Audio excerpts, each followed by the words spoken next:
Hello, math humans. We're going to do 3.4b today. It is our last section in Chapter 3, and we're going to be solving more log and exponential equations.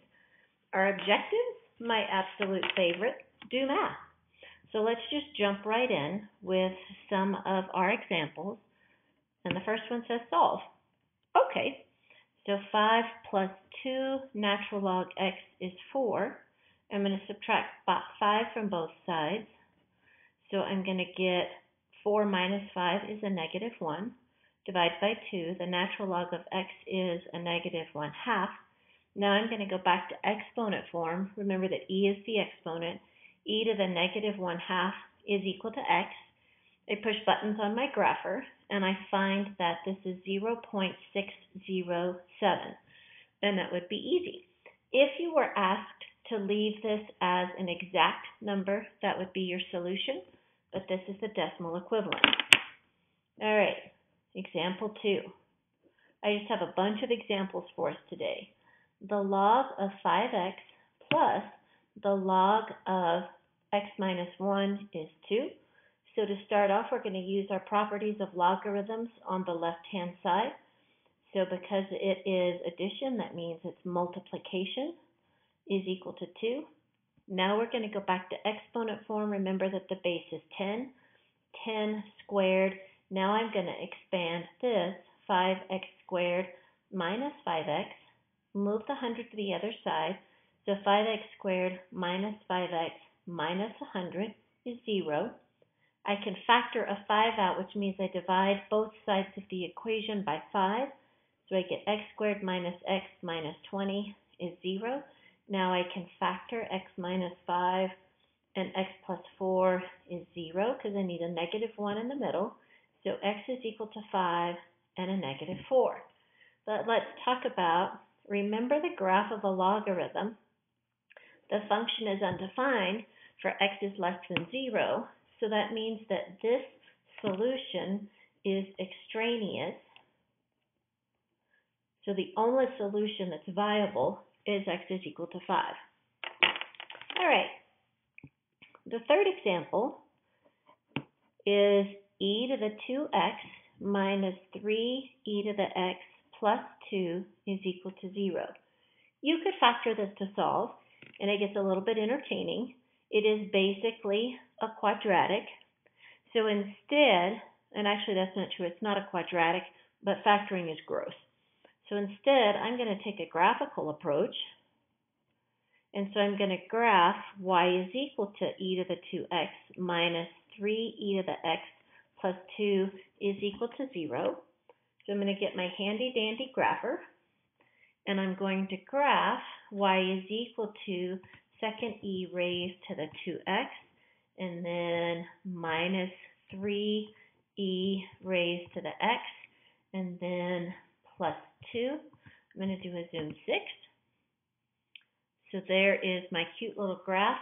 But if you look really closely, there's stuff going on right here. So I'm going to zoom to enter so that I can see the graph more closely. Now that's really nice. I'm going to find this 0 by doing second calculate 0, and I'll find that this is 0. So I'm actually going to find the one on the right for you. So there's the left. I cross over to the right, enter, enter, and that one is 0.693. So my zeros, x is going to equal 0 and 0.693. But remember when I graph, my responsibility is to sketch the graph and then label the relevant points, and this is 0.693. Because the graph is my work, therefore I need to make sure that I show that on my paper. Alrighty, the next example, as I just cram a bunch of them in on this piece of paper, is an investment. So we are going to deposit $500 in an account that pays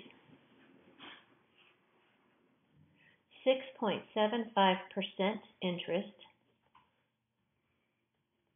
and that interest is going to be compounded continuously.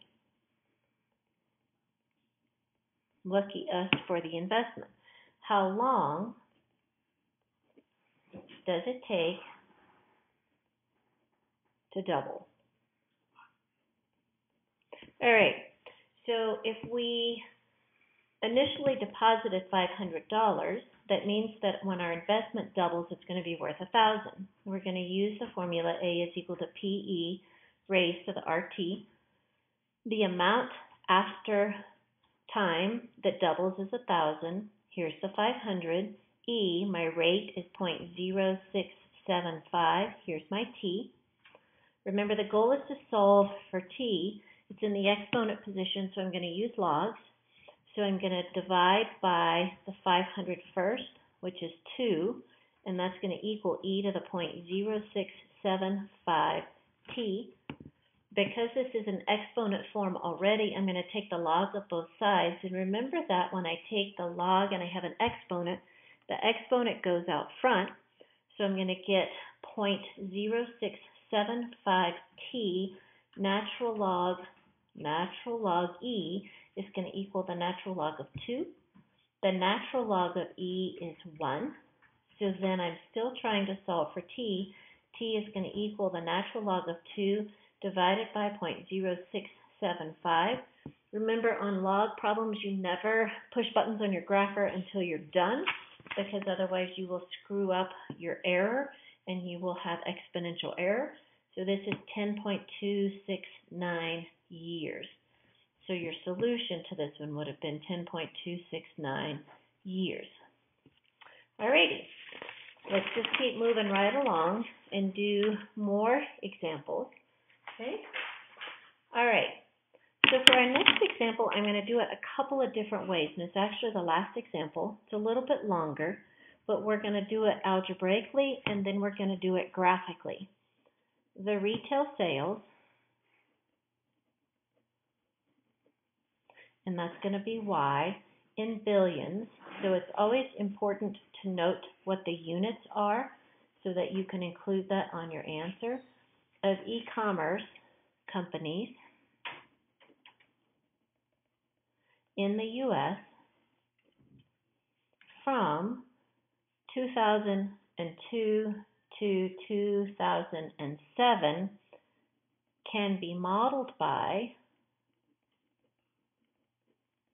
the equation y is equal to a negative 549 plus 236.7 natural log t, and then we have t is going to be greater than 12 years and less than or equal to 17, and then t is going to represent years, and then t equals 12 is going to correspond, except I think I spelled it wrong, I did, correspond to the year 2002. Alrighty, and it says during which year, whew, that was a long one, during which year will sales reach 108 billion. Alrighty, so let's do the algebraic approach first. So here's going to be my algebra approach.